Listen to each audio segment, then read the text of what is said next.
네, 안녕하세요. 오늘은 26년 3월 23일 월요일입니다. 네, 월요일이 시작하면서 지금 보니까 매도 사이드카가 발동했네요. 네, 지금 다시 한번 어떻게 보면 국내 주식도 그렇고 미국 주식도 그렇고 엄청나게 하락을 하고 있죠. 전쟁에 대한 여파가 계속해서 이어지고 있습니다. 그리고 지금 공포 탐욕 지수도 공포 지수가 지금 15포인트로 극단적 탐욕에서 극단적 공포 상태로 지금 사람들이 굉장히 많이 두려워하고 있는 걸 볼 수가 있어요. 그래서 지금 이렇게 사람들이 두려워하고 있을 때, 심리적으로 굉장히 위축돼 있을 때, 이런 전체적인 자신에 대한 판단을 잠깐 유보하는 것도 괜찮을 것 같고, 이런 상태일수록 공포 상태가 심할수록 우리가 공부하는 것을 계속해서 이어나가면 좋겠습니다. 그래서 오늘의 주제는 엔비디아 GTC를 한 10분 내외로 간단하게 요약을 해보도록 할게요. 그래서 돈 버는 구조가 바뀌었다라고 볼 수 있는데요.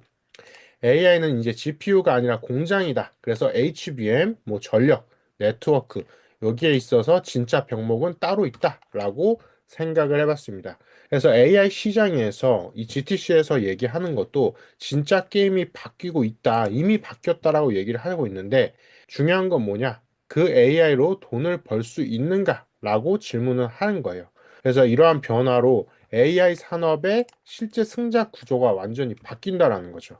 그래서 AI를 아직도 단순히 칩 산업으로 생각하시는 분들이 있는데, 여기에 핵심 중요 포인트는 AI 인프라 산업과 풀스택을 다룰 수 있는 AI 기업, 빅테크 기업이 중요한 거죠.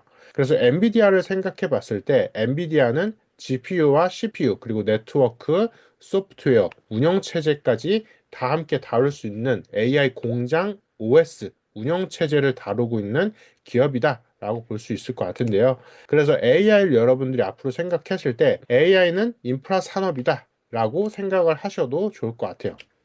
그래서 핵심 변화 첫 번째부터 살펴보면은 학습에서 추론으로 이동하고 있습니다. 사실 이 얘기는 과거 GPU가 계속해서 엔비디아 개발할 때부터 이미 나왔던 얘기긴 합니다. 하지만 이거에 대해서 계속해서 강조를 하는 이유는 추론이라는 것으로 인해서 실제 서비스 수익 경쟁 이 부분이 좀 더 강조되고 있다는 거죠. 그래서 실제 서비스에서 돈이 발생되냐, 그리고 비용 효율성과 경쟁력을 갖고 있냐. 그래서 앞으로의 시장 전망은 AI 칩 전체 1조 달러 이상 나올 것이다 라고 얘기를 하고 있습니다. 그리고 두 번째 핵심 변화는 AI 팩토리 시대다라고 얘기를 하고 있는데요. 엔비디아의 다이나모가 등장하면서 이게 굉장히 중요합니다. 저지연, 고처리량 게임 체인저로서 지금 엔비디아의 다이나모가 등장했습니다. 그래서 개별 GPU가 클러스터 운영 경쟁으로 바뀌었는데요. 이게 무슨 뜻이냐면 개별적으로 GPU가 한 개, 한 개, 한 개, 한 개 이렇게 사용됐다라고 하면은 이게 하나로 묶여서 클러스터 운영 경쟁으로 바뀌었다라고 보는 거죠. 그래서 여기에서 중요한 건 AI를 얼마나 싸고 효율적으로 돌리느냐 이게 굉장히 중요합니다. 자, 세 번째. 엔비디아도 그렇고 테슬라도 그렇고 지금 현대차도 그렇고 전 세계적으로 강조하는 거죠. 피지컬 AI입니다. 현실에 진입할 수 있냐? 이거에 대해서 얘기를 하고 있는데요. 그래서 AI는 이제 화면 안에만 있는 게 아니라 노트북에만 있는 게 아니라 현실 세계로 확장하고 있습니다. 그래서 엔비디아에서 발표한 로봇 아이작 그로트 제너럴리스트 로봇 제로 제로 테크놀로지라고 합니다. 그래서 여기에서 얘기하는 건 무엇이냐? 이 뜻을 생각해 보면 제너럴리스트 로봇, 그러니까 일반적으로 범용적으로 활용될 수 있는 로봇이다. 그리고 자율주행 아이작도 있습니다. 그리고 시뮬레이터 데이터를 다루고 있습니다. 그래서 AI를 현실 산업에서 쓰이고 있는 데이터를 활용해서 앞으로는 피지컬 AI가 이런 식으로 많이 활용될 것이다 라고 발표를 한 거죠. 그래서 여기에서 우리가 또 생각해 볼 수 있는 게 바로 미국이 강한 진짜 이유입니다. 그래서 미국의 핵심은 기술뿐만 아니라 돈으로 바꾸는 구조인데요. 첫 번째로는 클라우드, 아마존의 AWS, 그리고 마이크로소프트의 아주르가 있습니다. 그리고 사스가 있죠. 어도비나 서비스나우, 그리고 뭐 다른 팔란티어 같은 기업들도 있을 거고요. 그리고 세 번째로 플랫폼 기업들이 굉장히 많죠.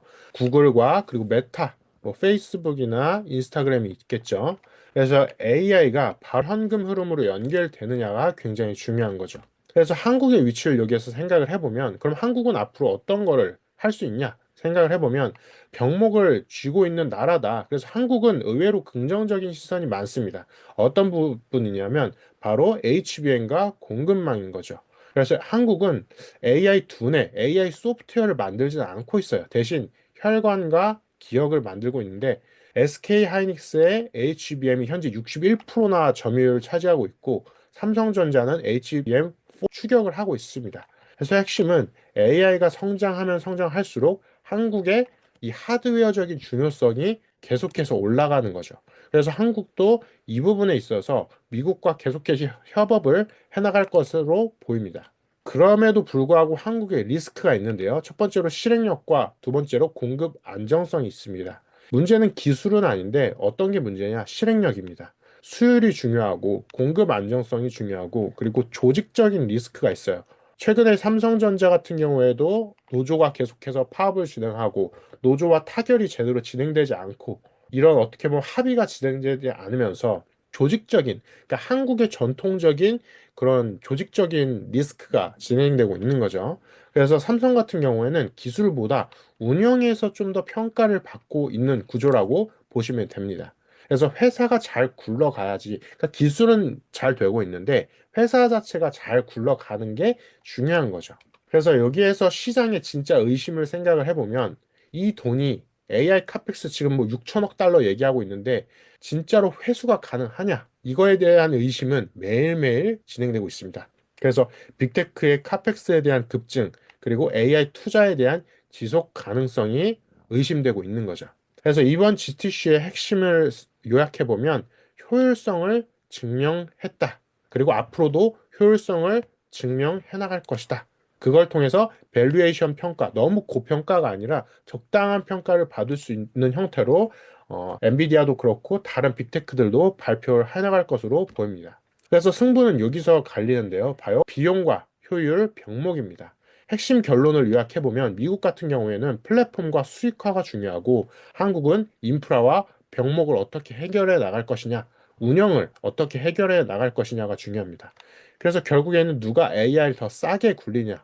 그래서 구조적으로 정리를 해보면 AI 산업은 두뇌와 인프라, 플랫폼이 결합됐습니다. 두뇌의 역할은 엔비디아와 같은 칩과 소프트웨어, 하드웨어를 다루고 있는 기업이겠고요. 또 데이터 센터도 있겠죠.